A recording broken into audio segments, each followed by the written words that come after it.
আছি অনেক প্রবাসী ভাইরা যারা মানে অনেক বছর ধরে প্রবাসে থাকেন, নিজেদের পরিবারের মানে বোঝা বইতে বইতে অনেক বয়স হয়ে যাচ্ছে, কিন্তু বিয়ে করতে পারতেছেন না বা বিয়ে করেন না।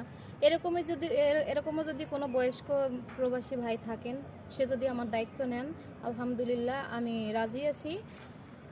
যদি দায়িত্ব সত্যি দায়িত্ব নেন, তাহলে ভাই